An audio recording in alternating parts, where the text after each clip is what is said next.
জীৱন কচু পাতৰ পানী বুলিও কয় গাইজ। জীৱন কচু পাতৰ পানীতকৈও বেয়া। না মানুহ ভালকৈ জীয়াই থাকিব পাৰে, না সুখ আছে, না দুখ।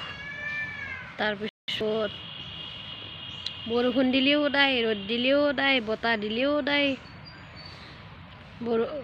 বৰষুণ যদি নিদিয়ে তথাপিও দায়। মুঠিতে সুখ নাই। কচু পাতৰ পানীতকৈও বেয়া জীৱন। কুকুৰ মেকুৰীয়ে জন্ম লোৱাই ভাল। মানুহে জন্ম ল'লে এটা নহয় এটা থাকবই। কুকুৰ মেকুৰীয়ে জন্ম ল'লে কোনোবাই খেদলিও পিছত মনে মনে আহি কেনে হ'লেও খাব। আৰু মানুহক যদি একবাৰ খেদে সি বাৰু নাহে দেচোন, সেইটো নকওঁ, কিন্তু মাতলিও ক'ব পাতত মাংস পৰা নাই। কোনোবাই যদি দাৱাতো দিয়ে পাতত মাংস পৰা নাই,